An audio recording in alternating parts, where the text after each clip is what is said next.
Memories of when Ric Flair would come through the territory. Ric Flair, world champion, buddy. Ric Flair, you know what? Are you ever going to talk on this motherfucker? It's like interviews. I mean, I used to ask me, how come you do all the talking? I can't get Robert to say nothing, goddammit. I can't cuss as much as you. Well, which is quick to handle that. Oh, yeah. But here, you got to understand, Flair, to me, I think Flair's the true world champion. Matter of fact, these companies he worked for, Morton boys, he walks in the door, they all drop down on their knees and kiss his fucking ass because he made wrestling what it is. See, you got to understand, that's back when I was working for Leroy McGirt. You know, Flair would come into St. Louis as world champion. You know, and you're just on the and you love to work with Flair because you out on TV and work with Flair. And, you know, Flair beats you, you come back, shake your hand, brother, put $100 bill in your hand. That's more than you made all fucking week.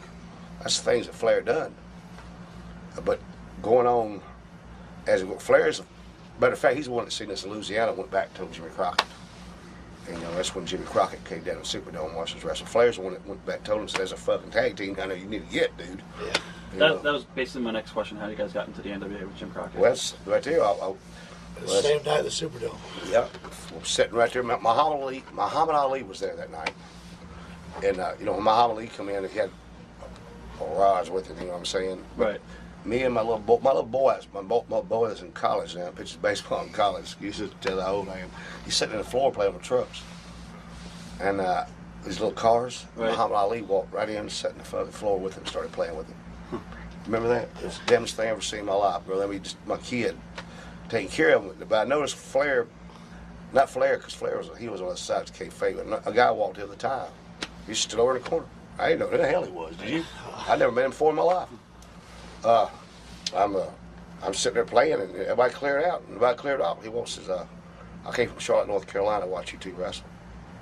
I said, oh, really? I thought he said, I'm Jimmy Crockett. I said, oh, excuse me. Apologize. I didn't recognize the only reason I'm down here is to watch y'all two. Yeah, it's the only reason I'm here to watch you two wrestle. So that night we was working with Ted DiBiase and Dr. Steve Williams.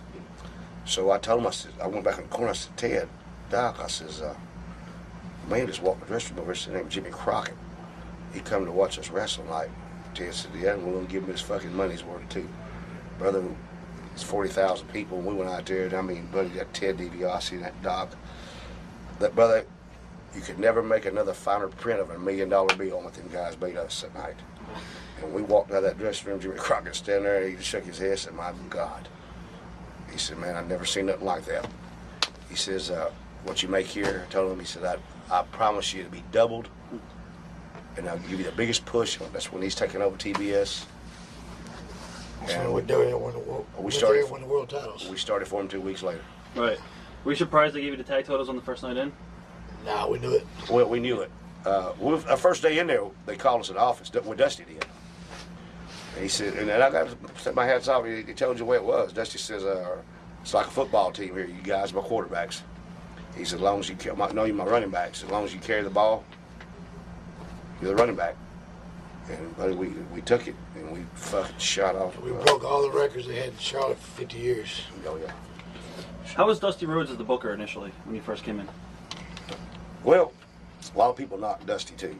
Because Dusty, you see, this is what kills me about this business, how people can knock people.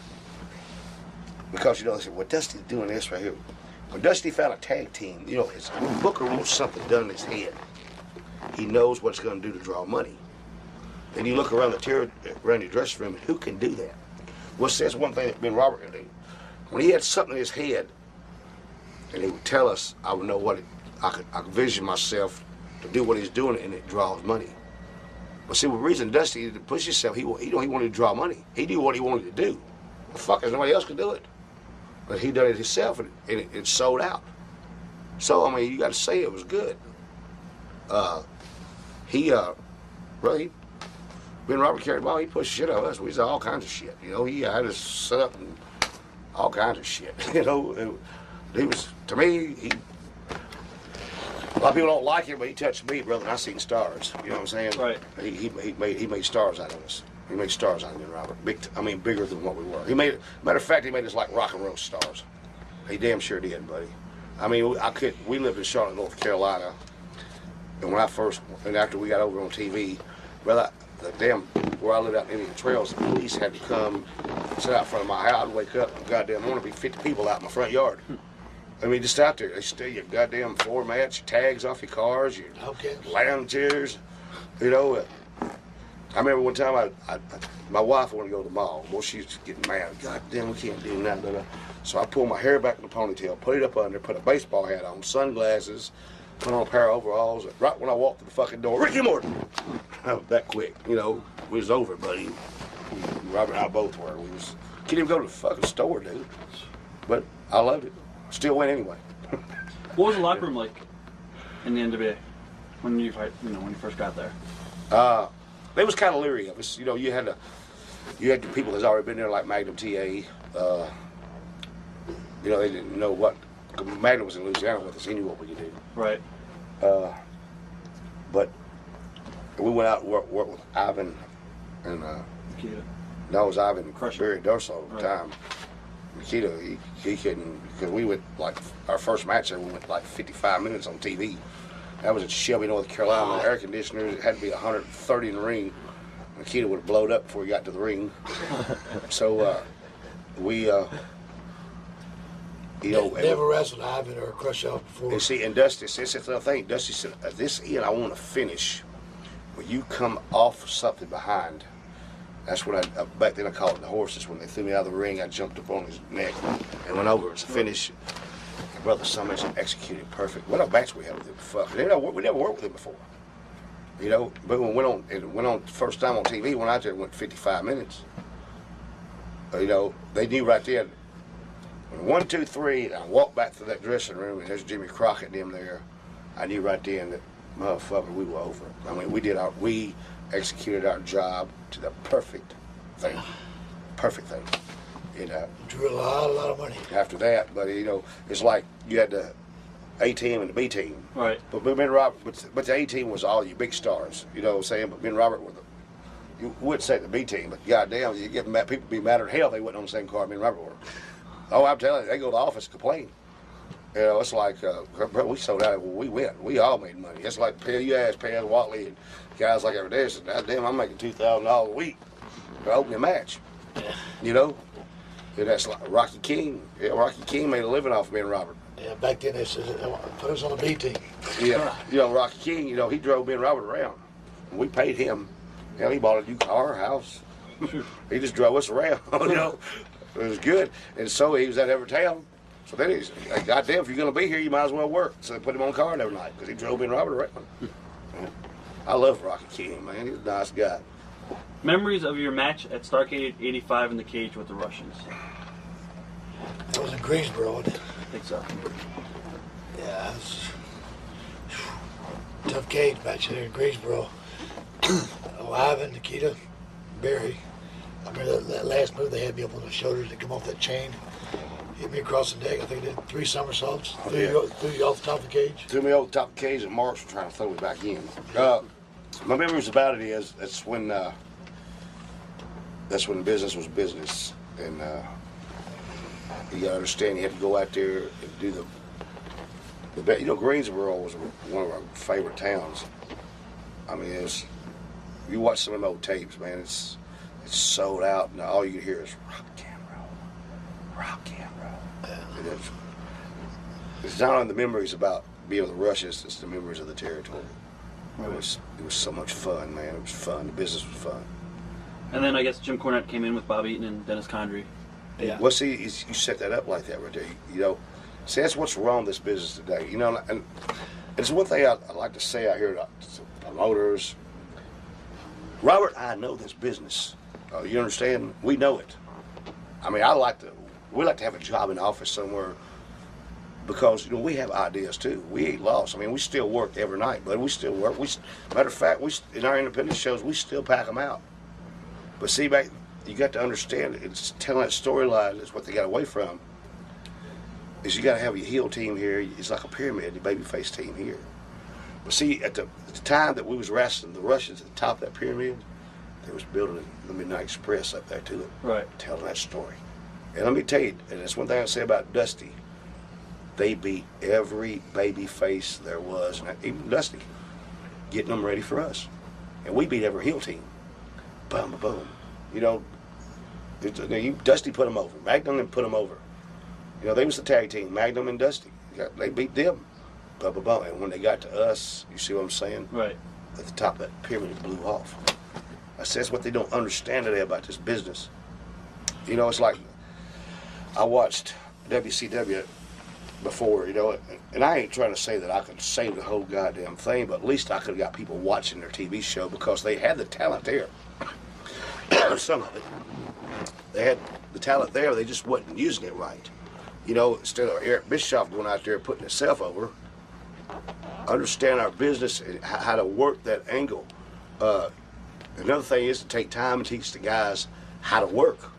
What their job is. Instead of going back and telling them this here, and you got everybody out there doing interviews on TV, you don't know who the babyface is, you don't know who the heel is. Everybody's trying to impress the buddy that's in the dressing room with their interview. Well, if you put all that effort into what you're thinking about doing on that match, because these guys are making $1 million a year, they don't give a fuck.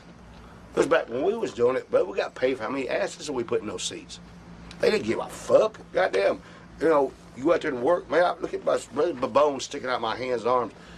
It doesn't matter. Sometimes you couldn't even walk to the ring. You still work. Goddamn, they hang a hangnail. Fucking wouldn't show up for the damn. They hurt. I mean, fuck, that's what's wrong with this goddamn business. You got to fucking build that up. And it got all away from that. All they worried about was, you know, is my wife going to be on there tonight? Or I'm going to ride this Harley out to the fucking ring? Or somebody going to see that? Or, fuck that shit, dude. You got to put your time back into this business. Take your time with the guys. Explain to them the angle that you want done to make it get over. You see, they don't do that shit, you know. They forgot all about that kind of shit. You know, it ain't like, you know, going out there trying to impress your friends, you cocksucker Kevin Nash, you know, or you try to do something like that right there. I mean, goddamn, you know, he's out there.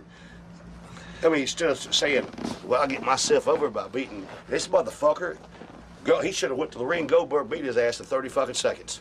If they would have, that's like Goldberg, if they'd have pushed this fucker, man, all the way up, you know, boom, boom, boom. And it's at the same time, have Scott Steiner over here, buddy, going through everybody like fucking dose of fucking salt. Boom, boom, boom.